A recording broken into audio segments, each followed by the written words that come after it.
Workers find a 1957 Corvette buried beneath concrete, then realize it's a tomb, a routine demolition, a concrete floor, but what lay buried just a few feet beneath the surface was a 60-year-old secret, a perfectly preserved tomb of earth and steel.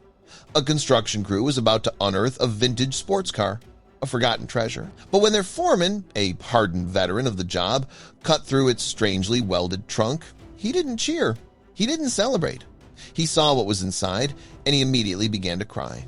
This is the story of a discovery that didn't just solve a cold case. It revealed the dark, rotten foundation an entire city was built upon. But before we start our story, make sure you're subscribed if you haven't already, and hit that notifications bell so you won't miss any of our new stories. The city of Oak Ridge was built on brick and steel, but it was also built on secrets. A quiet understanding always existed there. Some parts of the past are best left buried. The old Grand Avenue parking structure was a monument to that idea. It was built in the 1950s. Now, it was just a crumbling skeleton of stained concrete, a relic whose demolition was long overdue. For foreman Mark Davis, it was just another job. Mark was 58 years old, a practical man. He believed in blueprints and safety regulations. With over 30 years in demolition, he had seen it all. But he was not a man given to flights of fancy. The morning of Tuesday, September 9th, started like any other. The air smelled of diesel and damp concrete. Mark stood watching the massive yellow excavator. It clawed away at the garage's foundation. Everything was going smoothly. And then it happened. A deep, resonant thud. A sound of solid impact. Heavy. Wrong. The operator immediately pulled back. Mark was already walking over, his gut tightening. The number one rule on a dig site is simple. The unexpected is never good news. His first thought was a utility main. A costly, dangerous delay. Something not on the city blueprints. He shouted for the crew to halt. The roar of the machines died. An unsettling silence took its place. Mark peered into the pit. About 10 feet down, a fresh scar in the earth revealed something. It was reflecting the Sunday. It wasn't a pipe. It was a flat, metallic surface. Mark pointed. Get the jackhammers, but go easy. The blueprints, dating back to 1953, showed nothing, just concrete and soil. Whatever this was, it had no business being there. The jackhammers rattled the air. They chipped away at the hard soil. The exposed surface grew larger. Soon, it was clear. This was no utility line. It was a curved, elegant shape, and it was painted. An hour later, a worker yelled up, "Boss, you need to see this." Mark clambered down into the cool, damp pit. The crew had cleared a large section. There was no doubt anymore. It was the roof of a car, an old one. "All right," Mark said, his voice low.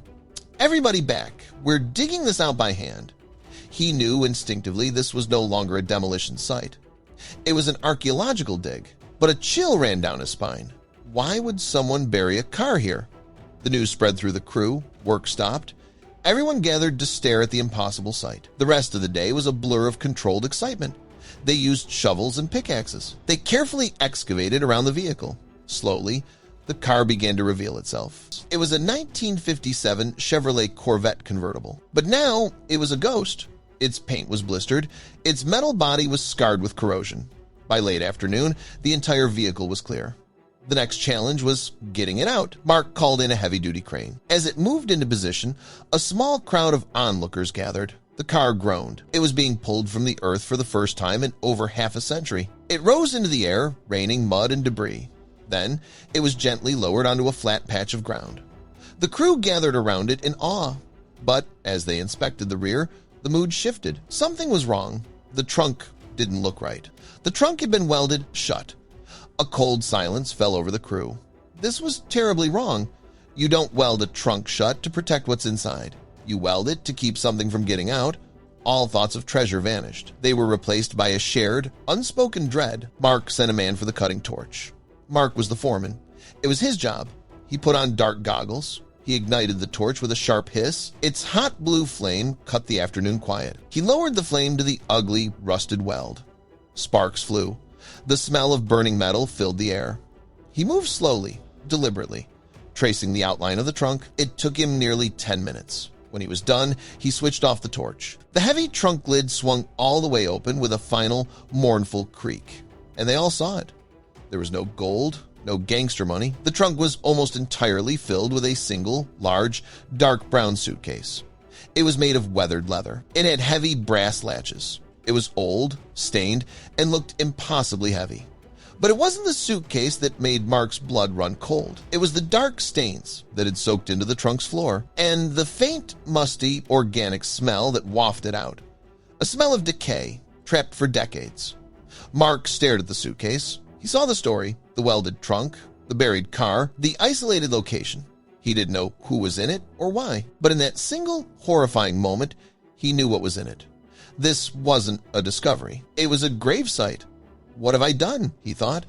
Have I just awakened a ghost? He pulled out his phone. His hands were shaking so badly he could barely dial. He called 911. "My name is Mark Davis," he said, his voice cracking. "I'm the foreman at the Grand Avenue demolition site. You need to send the police. You need to send everyone." The first police car arrived in under 7 minutes. Its siren died with a final, mournful wail.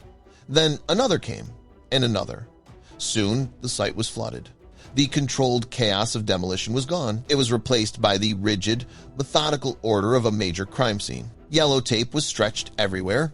It created a stark boundary between the present and the past. Mark's crew, once a team on an adventure, were now just silent, shaken witnesses. Mark Davis sat on the tailgate of his pickup truck. He gave his statement. But the words felt hollow, inadequate for the horror of the moment. He kept replaying it in his mind. The screech of the crowbar, the sight of that lonely suitcase, the sudden, certain knowledge of death. The tears he'd held back finally came. He cried from a deep human sorrow, a sorrow for the unknown person whose final moments he had just broken open. He cried for a story that ended in darkness, 60 years ago, right under his feet. The investigation was now in the hands of Detective Frank Miller. Miller was a homicide detective just a few years from retirement. His career was spent speaking for the dead. He specialized in cold cases, the forgotten files that gathered dust in the records room. He walked around the rusted Corvette with a weary patience. His eyes missed nothing. This wasn't just a body dump. This was a statement. A burial so deep, so permanent, the killer must have felt invincible. What kind of monster does this? Miller thought. The forensics team got to work. Their cameras flashed. They documented every angle. They didn't open the suitcase on site. It was evidence of the highest order. As they carefully lifted the heavy leather case, something small fell out. It clattered onto the trunk floor. A technician picked it up. It was a gold cufflink engraved with the initials J.O.C. The letters meant nothing to the younger officers. But for Detective Miller, a student of his city's history, the initials sparked a connection to a ghost from Oak Ridge's past. J.O. See James O'Connor, he thought. No, it couldn't be. That's a ghost story parents tell their kids. He pulled out his phone. Pull the master file on a missing persons case, he said, his voice low. The name is O'Connor. James O'Connor disappeared around 1960. Back in the sterile, brightly lit forensics lab, the suitcase sat on a steel table. They sprang open. Inside were the skeletal remains of a human being. Tucked alongside them was a handsome, dark leather briefcase, miraculously well preserved. It was there to tell the story the bones could not. The briefcase held the real answers. Inside were documents, and in a side pocket, a wallet. Miller watched as a technician pulled out a driver's license. The photo was faded, a black and white image of a confident, smiling man. The ghost was real. Miller felt a cold certainty settle in his gut. The sordid history of Oak Ridge in the 1960s began to unravel. James O'Connor wasn't just a missing person. He was a legend, a charismatic city councilman, a reformer who had promised to clean up the city. And in 1960, the city had needed cleaning. Oak Ridge was in the grip of the mob. They controlled the unions, the politicians, the construction trade. The building boom was rife with corruption. O'Connor made it his personal crusade to expose it. He was a man digging for the truth. Then, on the night of October 12th, 1960, he vanished. His car was found. His keys were in the ignition. He was just gone. The investigation went nowhere. The whispers on the street said the mob had taken care of him, but there was never any proof. The case went cold. James O'Connor became a political martyr. Now, Detective Miller was looking at the very evidence O'Connor had died for. The documents in the briefcase were a meticulous record. Bribery, extortion, all linked to the city's construction projects. And at the top of the list, circled in red ink, was the Grand Avenue parking garage. The forensic report delivered the final, horrifying piece of the puzzle. The evidence was clear. O'Connor hadn't been killed and then buried. He was likely still alive when the trunk was welded shut, betrayed, captured, entombed inside his own car. The discovery became a national sensation. The cold case was officially reopened, though most of the men O'Connor had been investigating were long dead themselves. His story was no longer a mystery.